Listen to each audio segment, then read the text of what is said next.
Think about it. Breaking news.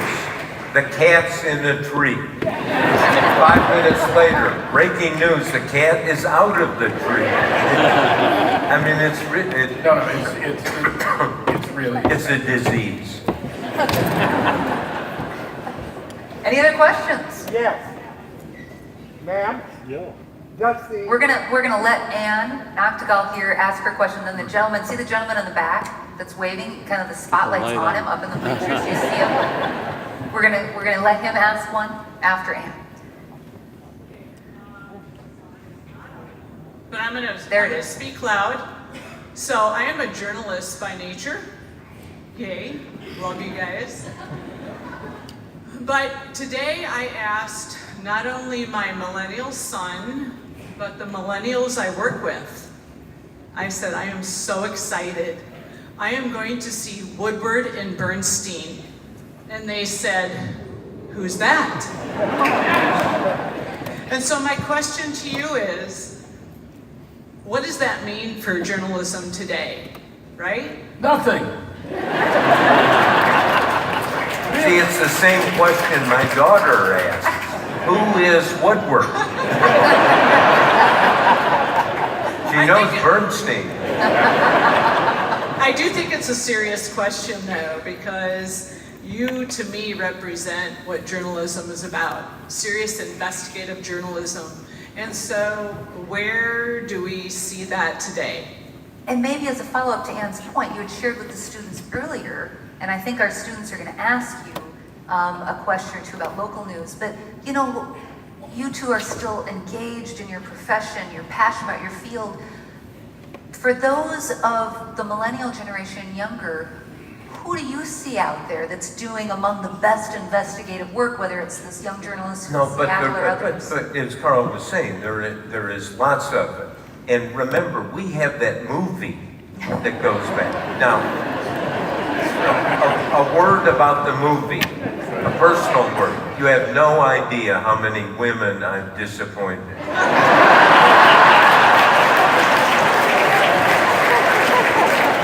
All I had to put up with was The Graduate. Yeah.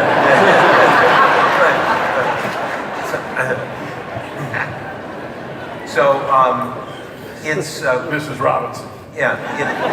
Wherever you are. There are so many, I mean, it's all in the end about the work. And I was thinking about that movie. There is a famous incident when Hoffman and Redford and the director, Alan Pakula, decided who are they going to get to play Ben Bradley. And they knew Jason Robards from Broadway, and this is 1975, and Robards was an alcoholic, had been in an accident. It was at the bottom of his career. They called him in and said, we want you to play Ben Bradley. He said, and we'll pay you $50,000. They said, $50,000, great, give me the script, I'll take it home. He did, came in the next day and said, I can't play Bradley. He said, why? I read the script. What's wrong with the script? Well, all Bradley does is run around and say, where's the effing story? And they said, that's what the editor of the Washington Post does. All you have to do is find 15 different ways to say, where's the effing story? So if you saw the movie, that's what Robards did. And that's what Bradley did. And he won the Academy Award.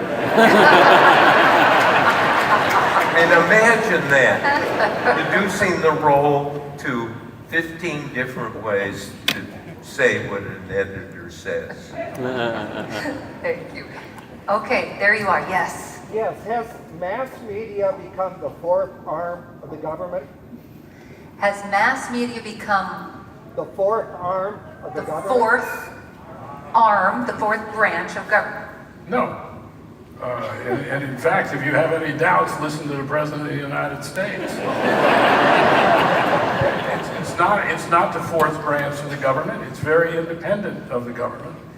And I think we see in this, covering this presidency, how independent of the government it is, and that our interest,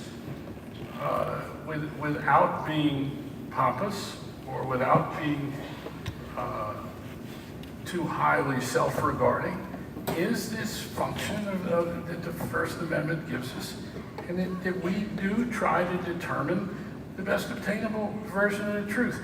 And one of the things maybe we do too much of is looking at the political system in a vacuum, as opposed to looking at the political system as part of a larger culture in this country, so that maybe we begin to understand more about Donald Trump and his presidency.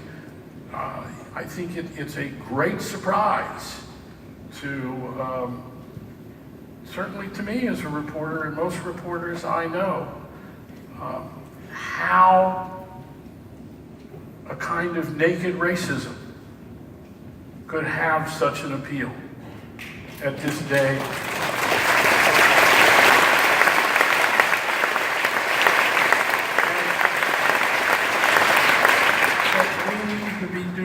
We need more reporting about that, about America and real existing America, and how it's reflected in the political system as well. And we've got to figure out what's going to happen with the special counsel Mueller investigation. That's very important, and it's a very closed operation. I don't think anyone in our business has really penetrated it or knows what's going on. Interesting, if I may tell this about Mueller, because I got to know him when he was FBI director. He became FBI director 5 days before the 9/11 terrorist attacks. And I interviewed him some and did tape recordings of it with his permission. It was for the first Bush book I did and some work for the Washington Post. And to my embarrassment, I never asked him, what's your theory of investigating? But he volunteered it. And he said, when I investigate or my agents investigate, I want them to establish the substance and the texture of what's going on in the organization we're looking at and dig down into it to the point of finding the people who understand what's going on and have day-to-day responsibility.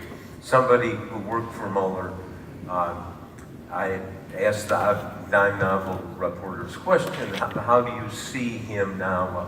And he said, well, if Mueller discovers that you've ripped a mattress tag off, he will prosecute you. Now, I remember in 4th grade my first encounter with a mattress and seeing, my God, you rip it off and it's a life of crime. And now this approach accounts for the sprawling nature, in part for his investigation of all the people who he's found crimes. He found, their mattress tags all over the White House. And he is going to uncover them. And, but it may be, Carl and I talk about this all, he may have something really serious about Trump, which will change the course of the Trump presidency. And at the same time, he may not. He said that. Is that going out on a limb? Gentlemen, Woodward said so. the discussion has been fascinating, just terrific. Now I'm going to turn it over to a couple of our students in the spirit of education supporting our student journalists. We have Katya Weiland. She is a journalism major from Wisconsin Rapids, Wisconsin. And she is joined by Jacob Knudsen, who is a journalism, English, and government major who hails from Rapid City, South Dakota. And Katya and Jacob worked with Augustana professors that you met earlier today, Dr. Janet Blank-Libra and Dr. Jeffrey Miller from our English and Journalism department, so they can pose some questions to you based on your past experiences and again your thoughts on journalism today. So welcome, and please join me in welcoming Katya.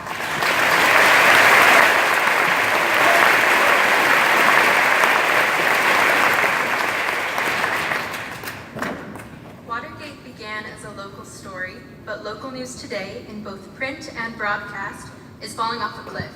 Here in Sioux Falls, our own local newspaper has gone from a staff of 75 to fewer than 20 in the past decade. Is there a future for local news? Does knowing the intimate workings of the White House mean anything if citizens in a given place don't know where to vote, much less what they're voting on? I couldn't hear the Never last done. I'm sorry. part. I got Okay. the first part. Just relax. Is there a future for local news? Does knowing the intimate workings of the White House mean anything if citizens in a given place don't know where to go vote, much less what they're voting on? Well, you got a few things to separate there. First of all, as I said earlier, the situation in regard to local news organizations in this country is disastrous. We have lost throughout the country hundreds and hundreds of local newspapers, particularly in cities of 250,000 or less. They no longer exist, and it started before the internet, when large chains like Gannett came into town, bought up one or two newspapers, and started stripping the staffs and really looking for advertising in a monopoly situation and not giving a damn really about the news. And it happened all over America.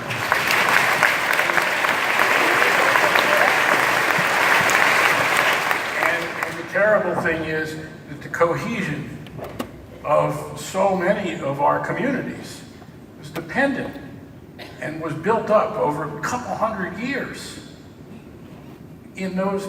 The one thing that held these communities together, this real commonality, came from these newspapers, and they don't exist anymore. And I see no way that that situation is going to be put back together again. And local television news, for the most part, for the last 40 years, 50 years in this country, we call it lead and bleed in the business. It's not reflective. I mean, you tell me, how many people here think your local news on television is reflective of this community? If you raise your hands, it'll be the first community I've been in 40 years where people say yes. So it's a tragedy, and that would be my answer. And Bob, you might want to address the second part. Go ahead. Next question. No. Well, she had a second part that was about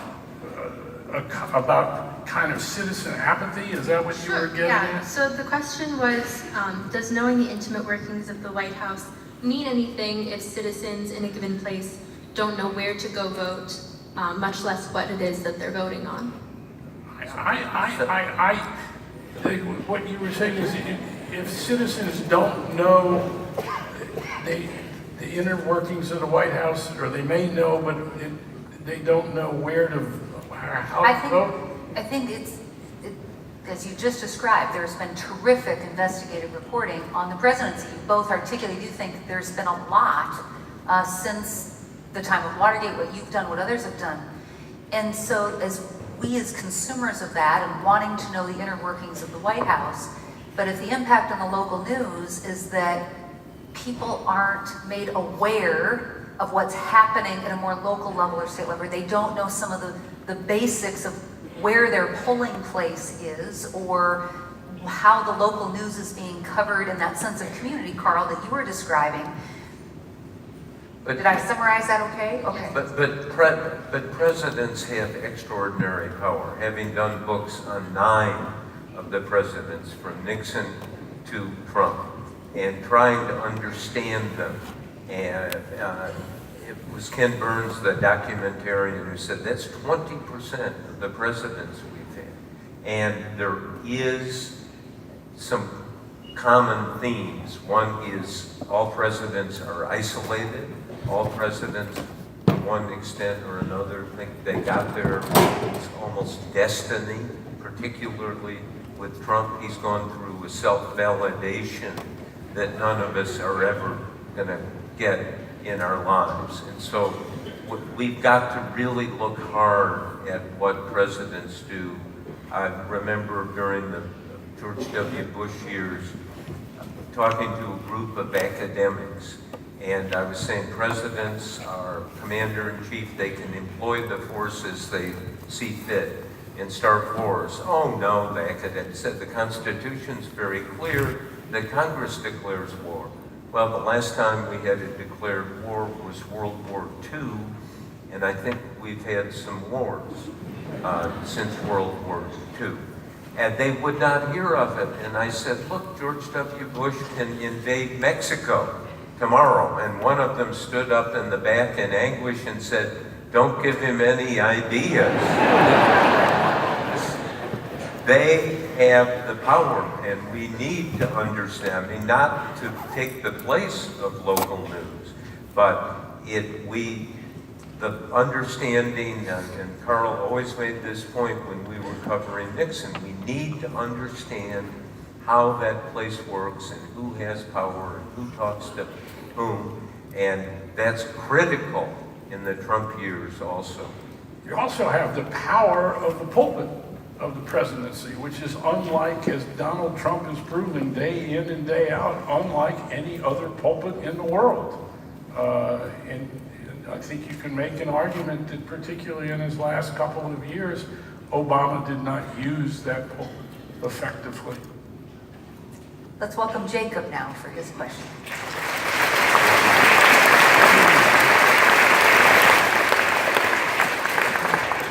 Mr. Woodstein, or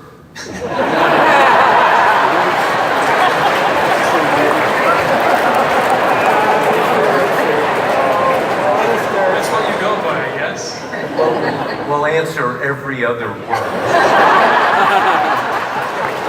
Bob and Carl, looking at the decline of traditional media, why should young people, who get most of their news from Facebook and Twitter, be concerned about traditional institutions of the press today, and what values do they bring our democracy?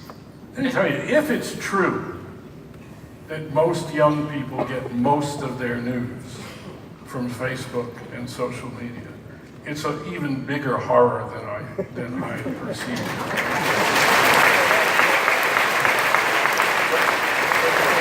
Look, I mean, the answer in the newspaper business or for books or CNN, TV, anything, it's a product. And we've got to make the product better. We have to make it, and the Trump criticism, which I do not agree with, which is essentially baseless, he's using it as a political weapon. No question about that. At the same time, you only convince people who are using a product to make that product better and absolutely more essential. But the element here in this, which I think is critical, it was the great novelist Graham Greene said, don't despise your enemies or the people who disagree with you strongly. They have a case. And this is the hardest thing for all of us, journalists, human beings, that somebody who disagrees with me or somebody who's an enemy has a case. It's the journalist's job to understand that case. And in the case of Trump, there are all kinds of problems, governing crisis, question of not knowing facts, not dealing with facts. At the same time, he got elected president of the United States. And that's something that needs to be dealt with in that context. And we can't say, oh, we did, as you see, so much on television, people coming on essentially saying, this is particularly on MSNBC, oh, how can people, look at this poll where 69% of the Republicans support Trump. How is that possible? How can they be so stupid? Well, that's not the journalist's job.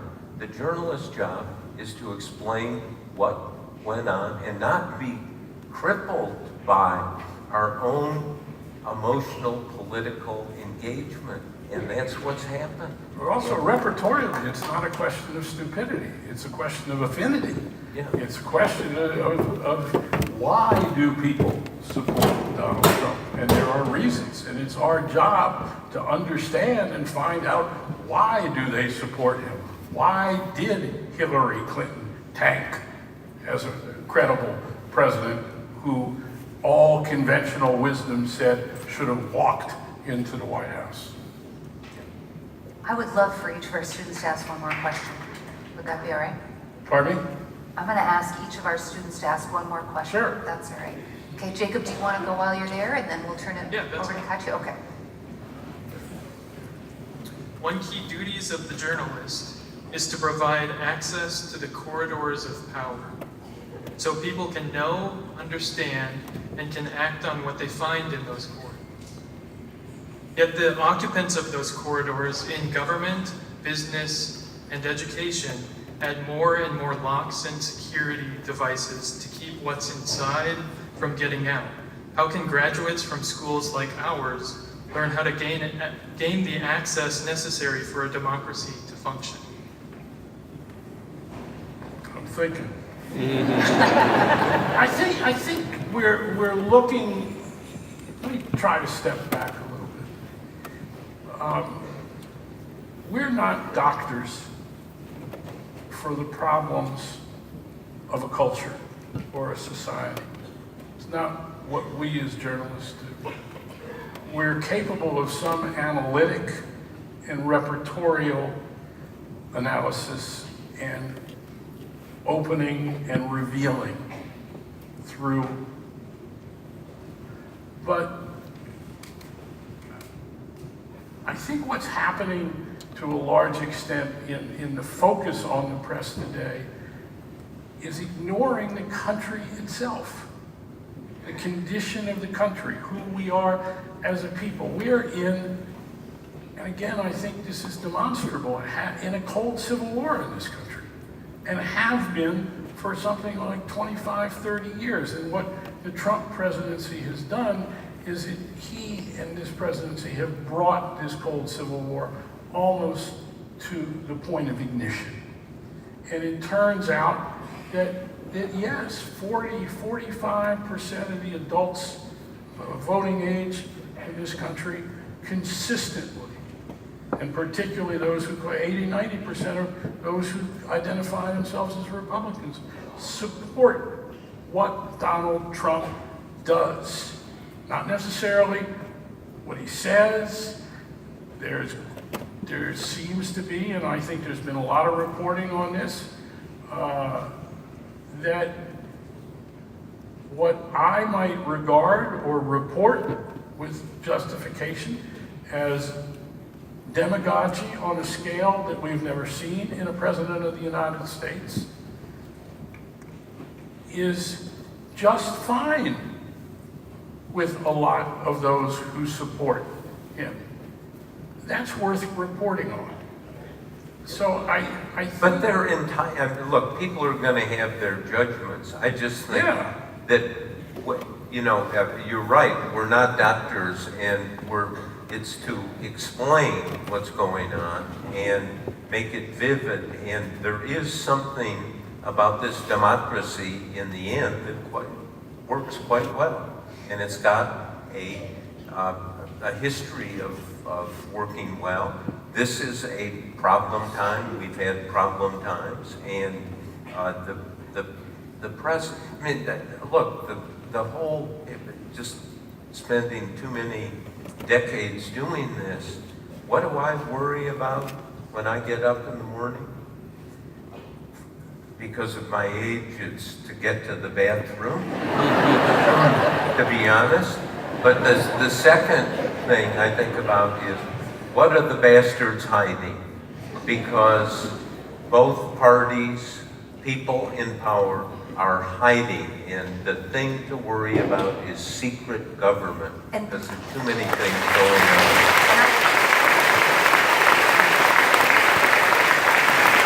I'm so glad you ended with that comment, because I think that's what Jacob's getting at. Okay, so whether you're covering the White House, or whether other journalists out there covering different levels of government, or business, or the university, okay? For people in power and decision makers, what advice do you have for these journalists about how to gain access? You talked about some of your sources.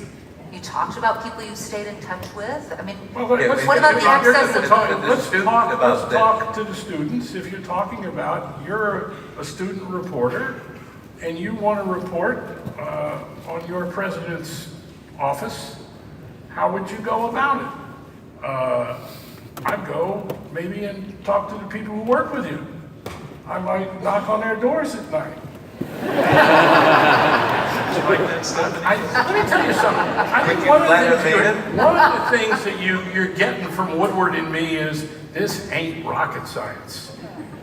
That it is methodical, is logical, it uses a lot of common sense. Yeah, it takes some real perseverance. It takes some context is all important as a part of the best obtainable version of the truth. But you can also get it wrong. Can I tell this Yeah, story? let's I want talk to about tell? some. Yeah, that this is, and this goes back to September 1974. Gerald Ford was president. He'd been president 1 month. And he went on television on a Sunday morning announcing he was giving Nixon a full pardon for Watergate. I was asleep. Carl was awake.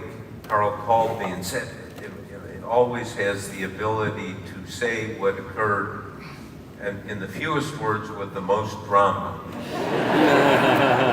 Said, have you heard? And I said, I haven't heard anything. I was asleep. He said, the son of a bitch pardoned the son of a bitch. Sorry, President. Sorry. That's what he said. And I felt good because I was able to figure out what had happened. And at the time I thought, it's perfect. It's the final corruption of Watergate. Nixon gets a pardon. He's the only one who got a pardon. And Ford gets the presidency. There was an aroma of a deal. I was so convinced it was corrupt, I would have staked my life on it in 74. In 76, when Ford, as president, ran against Carter, he lost because of the pardon. And 25 years later, I started to look at the legacy of Watergate in the presidencies of Ford through Clinton. And I called Ford up. And I never met him, never interviewed him. And in the newsroom of the Washington Post, we had a poster, put up by the classified ad department. Remember when newspapers had classified ads? And it was a picture of Ford saying, I got my job through the Washington Post. Shameless marketing and exploitation. Somebody had wisdom to take it down. But so Ford, I thought it was going to be hostile. He turned out to be the most honest, direct person I'd ever dealt with in Washington, quite frankly. And I did 7 interviews with him, excavating why the pardon. And it was the last interview, his little office in his home in Rancho Mirage, California, and tape recorders going for history. And I said, why did you pardon Nixon? He said, you keep asking that question. I said, I don't think you've answered it fully. And he said, you're right. I've never told anyone what really happened. Not even Betty, his wife. And he exploded with this story. He said, look, I was president for 30 days. And Nixon was incessant. But here's what happened on the pardon. Al Haig a week before Nixon resigned, came to visit me in secret and said, if you agree to pardon Nixon, he'll resign. You get the presidency. And I'm listening to this. I'm going, holy. There was a deal. And I said that to Ford, and Ford goes, oh, no. There was no deal. That would have been corrupt. I knew I was getting the presidency anyway. And then he explained, and it was this kind of total mind entry monologue. I hated being president. I didn't want to be president. For 30 days, everything was about Nixon. I had to get Nixon off the front page into the history books. The only way to do it was a pardon. The economy was in trouble. The Cold War was going on. Knew Nixon was going to be prosecuted, likely go to jail. And Ford said, so we're going to have 2 or 3 more years of Watergate. The country couldn't stand it. He said in this plaintive voice, I needed my own presidency. So I acted in what I perceived to be the national interest. And in the book I did on the shadow, I wrote that what Ford did actually was not corrupt. It was gutsy, and it was Caroline Kennedy, the daughter of the late President John F. Kennedy, called and said she and her Uncle Teddy Kennedy read this and agreed, we're giving Gerald Ford the Profiles in Courage Award that we give each year to somebody who does what her father wrote about, people in politics who self-sabotage their own careers in what they perceive to be the national interest.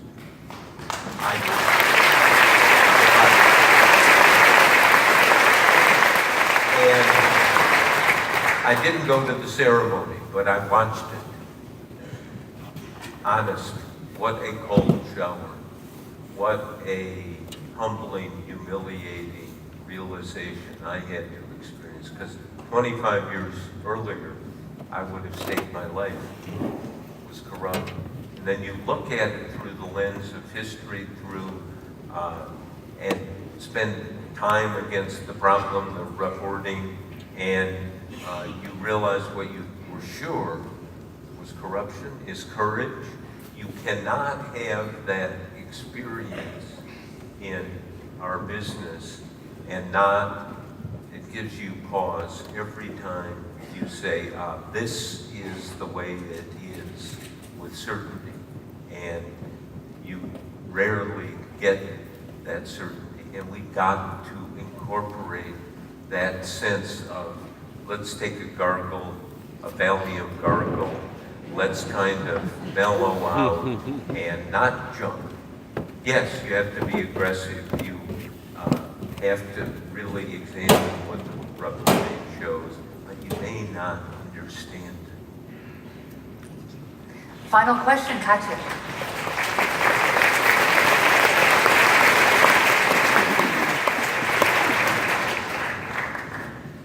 Mr. Woodward, when Fear came out, you admitted your frustration about not being able to talk with President Trump himself. While both of you have had celebrated